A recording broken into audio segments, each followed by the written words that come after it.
9, Warriors win at home. So outrageous. Granted, the frisky Pelicans were on a back-to-back, but still. Golden State has won 4 of their last 5. Here's the standings. In that 6th spot. Not the Lakers, huh? What weren't we told that the Lakers, when we sat down in the chairs today, we were told the Lakers would be there. I said March 30th. What is today? I asked you right before the segment because I knew you guys would try to misquote me once again. I didn't do anything. It wasn't you guys. It was Brew. Go ahead, Brew. I don't even know what the question is. Well, because he was jumping. This is all I got to say. What was that? My arms wide like this. Oh. Victory. Nick, you must have offered me an olive branch every other week of the NBA season. Yeah, and you took it when the Suns got the Durant. Warriors, after 20 games, they were 10-10. Yeah. After 40 games, they were 20-20. And now here they are at 5. This is what they are, bro. No, this is what they are. What we saw last night, I watched the game. Oh, my goodness. That was vintage. The ball movement, the player movement, there were back cuts, there was the extra pass. It was phenomenal. They didn't even have my man Andrew Wiggins. But all right, they did it. Look, Kevon Looney was phenomenal. He's one of the best, if not the best, offensive rebounder in the league. Oh, okay. All right. So he has more offensive rebounds than any other player in the NBA this year. He got them extra points. And what does that mean for a team that's the best shooting team in the NBA? You're getting them extra possessions? Hello. Oh, it means 3 points coming soon.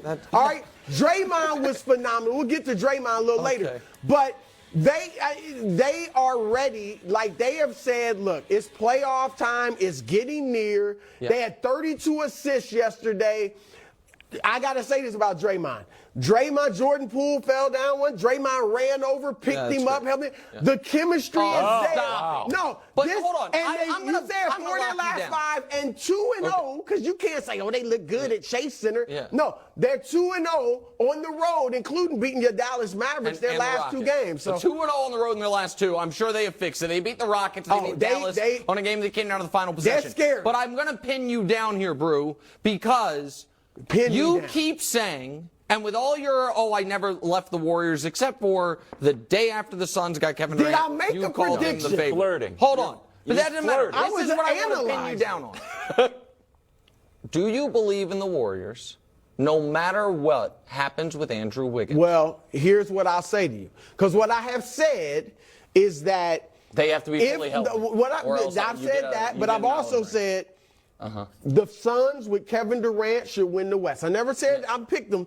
They should win the West. If Andrew Wiggins comes back, Kevin Durant or not, Golden State will beat Phoenix. Right, but with Durant. Okay, so here's the thing.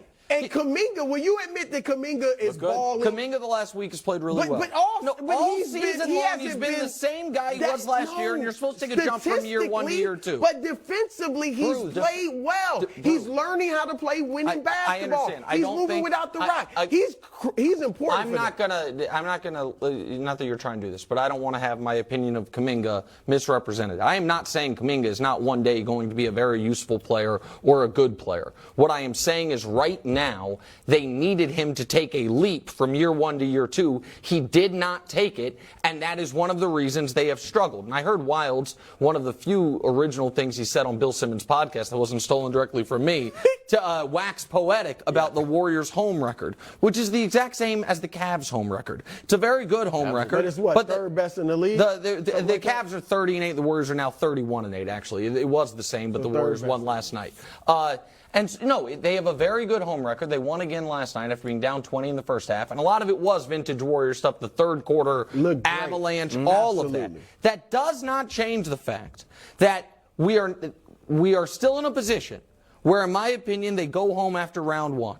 They are not beating Sacramento. They are not beating Memphis. Not beating Sacramento. No, I am not in my analysis of the 2023 playoffs incorporating the 2012 season, which is part of everyone that was like the Kings haven't been in the playoffs the next amount of years. They got Sabonis midway through last year, and Fox has been a first-team All-NBA caliber guard. Memphis, I know you believe. Memphis is tough. Memphis, I do actually think the Warriors maybe could beat Denver, but I don't think the Warriors are going to beat the 8th seed. They would definitely beat Denver. But the other part of this, Brew, can I ask a Wiggins question quickly before we move on? I know we want to get to Draymond.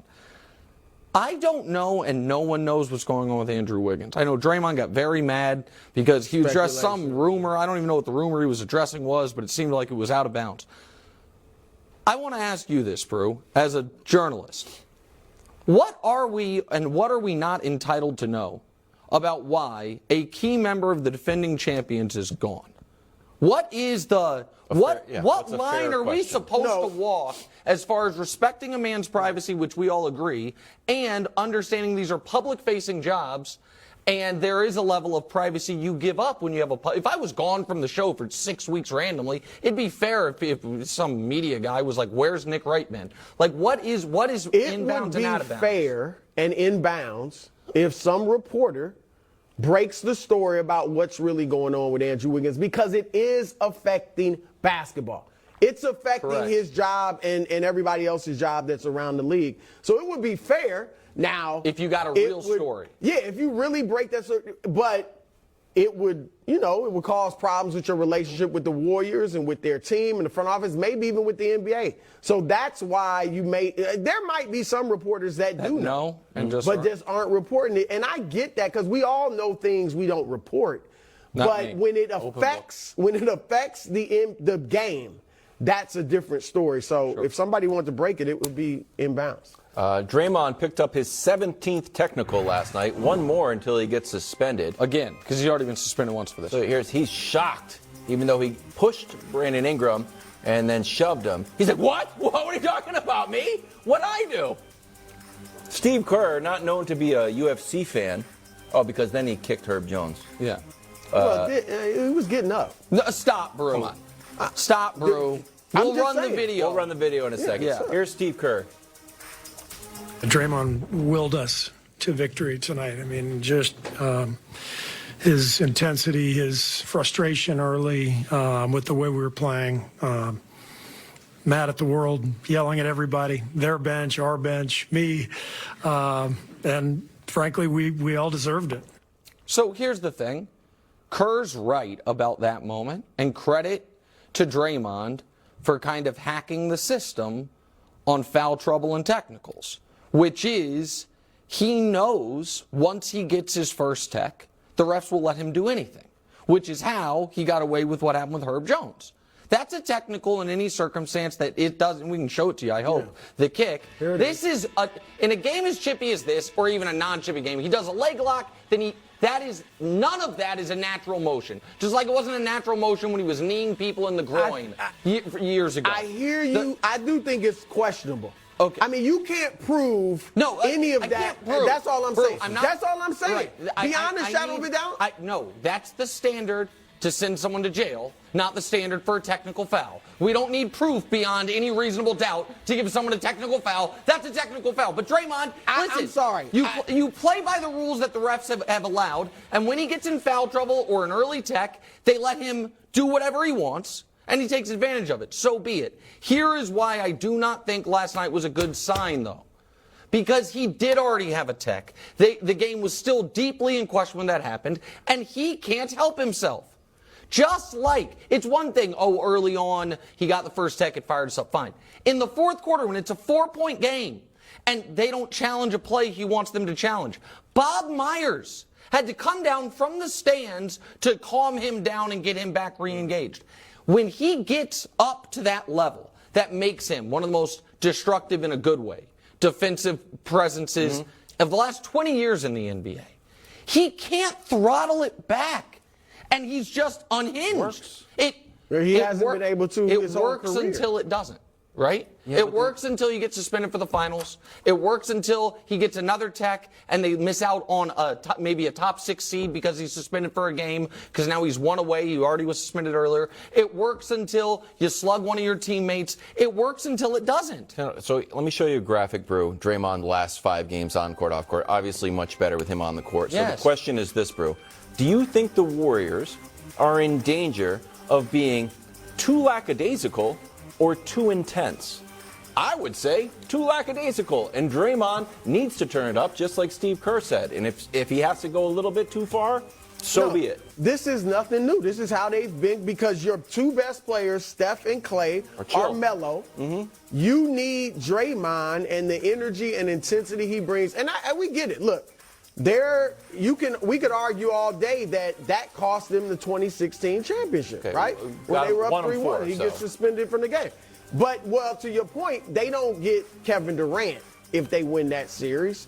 Draymond was a big part of getting Kevin Durant, so maybe it evened out or whatever. But this is who it's like when you had Dennis Rodman with the Bulls or any other team.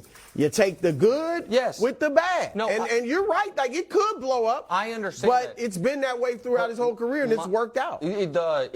Listen, everybody thinks I hate Draymond. There are parts of Draymond's on-court persona and particularly his off-court media dealings that I find embarrassing.